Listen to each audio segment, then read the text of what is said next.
წარმოიდგინეთ, რომ ერთ დღესაც დედამიწაზე ყველა საათი და კომპიუტერი გაფუჭდა, ყველა კალენდარი კი გაქრა. როგორ გაიგებდით, რამდენი დრო გავიდა? შეგიძლიათ შეხედოთ მთვარეს. ადამიანები მთვარეს დროის აღრიცხვისთვის იყენებენ ათასობით წელია.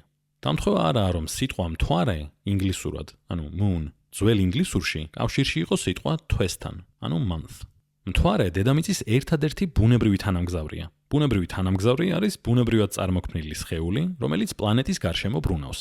ჩვენი მზის სისტემის ზოგიერთ პლანეტას 50-ზე მეტი თანამგზავრიც კი ყავს, 50-ზე მეტი მთვარე აქვს, ხოლო დედამიწას მხოლოდ ერთი. მთვარე თვითონ არ ანათებს. ჩვენ იმიტომ ვხედავთ მთვარეს დედამიწიდან, რომ ის არის განათებული მზის შუქით. მზის შუქს ირეკლავს მთვარე და ჩვენ ამას ვხედავთ. მთვარეს სჭირდება დაახლოებით 27 დღე დედამიწის გარშემო სრული ორბიტის გასავლელად.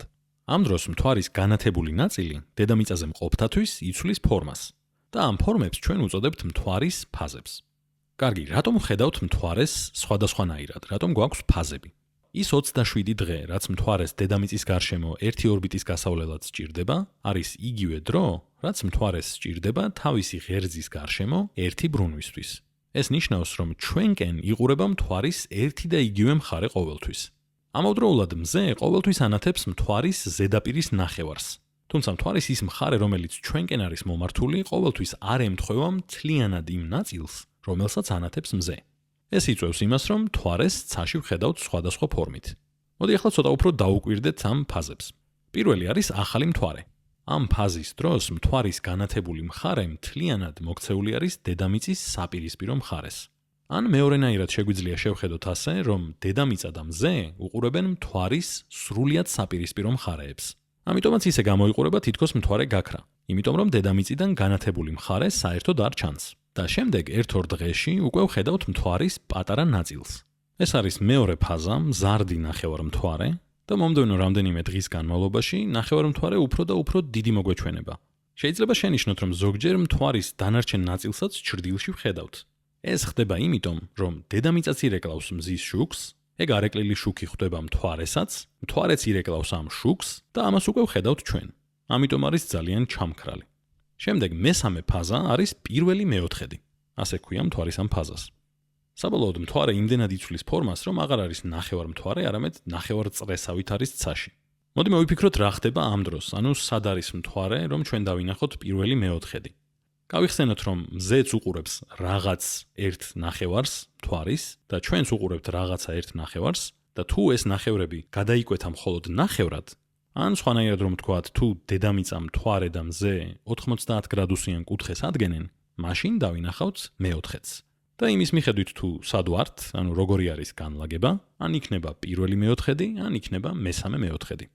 ამის შემდეგ მოდის მეოთხე ფაზა, რომელსაც ინგლისურად waxing gibbous უწოდებენ. სიტყვა waxing არის მზარდი, წეღანაც waxing crescent არის მზარდი ნახევარმთვარე მაგალითად, შეგვეძლო გვეთქვა. და ამ დროს გვაქვს უბრალოდ ფაზა, როცა კიდევ უფრო და უფრო დიდი ხდება განათებული ნაწილი მთვარის. და ზოგჯერ ამას აღმავალსაც უწოდებენ, აღმავალი მთვარე. შემდეგ მოდის სავსე მთვარე. ეს ხდება მაშინ, როცა ჩვენს, დედამიწაც და მზეც ერთსა და იმავე ნახევარს უყურებთ მთვარის, მზე ანათებს რაღაც ნახევარს და ჩვენც მაგ ნახევარს უყურებთ. მთლიანი მთვარე განათებულია ჩვენი გადმოსახედიდან და უძახით სავსე მთვარეს. მთელი ციკლის ნახევარი დასრულდა. ამის შემდეგ მოდის კლებადი ფაზები. პრაქტიკულად იგივენაირია როგორც წინა ფაზები, ოღონდ შებრუნებული. აქამდე თუ იყო მთლიანად გაუნათებელი და ნელ-ნელა მოიმატა განათებულმა ნაწილმა, ახლა არის მთლიანად განათებული და ნელ-ნელა მოიმატებს გაუნათებელი ნაწილი. მეექვსე ფაზა არის კლებადი ფაზა, მეშვიდე არის მესამე მეოთხედი, ძალიან გავს პირველ მეოთხედს, ოღონდ შებრუნებული არის ახლა სიტუაცია და ბოლოს გვაქვს კლებადი ნახევარმთვარე. ამის შემდეგ ციკლი მთავრდება, უბრუნდებით ახალ მთვარეს და იწყება ახალი ციკლი. მიუხედავად იმისა, რომ მთვარე ორბიტას ყოველ 27 დღეში ასრულებს, მთვარის ფაზები სინამდვილეში დაახლოებით ყოველ 29 ნახევარ დღეშია. ეს იმიტომ ხდება, რომ დედამიწა მზის გარშემო ბრუნავს, სანამ მთვარე ასრულებს თავის ორბიტას. ამიტომ მთვარეს უწევს ცოტა მეტი გზის გავლა, რომ დაეწიოს.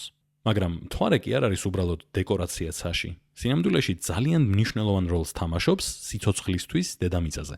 მთვარის გრავიტაცია განაპირობებს მიქცევა-მოქცევას, რაც ოკეანეებში, ტბებსა და მდინარეებში არის წყლის დონის აწევა-დაწევა. მოქცევები ხელს უწყობს უნიკალური ეკოსისტემების არსებობას. მაგალითად, მოქცევის აუზები არის რაღაცა, რაც მხოლოდ იმიტომ არსებობს, რომ არსებობს მოქცევა. და ჩვენ შეგვიძლია მიქცევის და მოქცევის გამოყენება ელექტროენერგიის გამოსამუშავებლადაც კი. მთვარე ასევე ხელს უწყობს დედამიწის ღერძის სტაბილურობას. მთვარე რომ არა პლანეტის ღერძი იქნებოდა უფრო არასტაბილური, უფრო მეტი იქნებოდა რხევა ამ ღერძის, ანუ ხან როგორ იქნებოდა დახრილი, ხან როგორ, და ეს შეცვლიდა ჩვენს ამინდს და სეზონებს. ასე რომ, მიუხედავად იმისა, რომ შეიძლება კალენდარი და კომპიუტერი და საათი ადგილზე დაგხვდეს, მაინც დავაფასოთ მთვარე.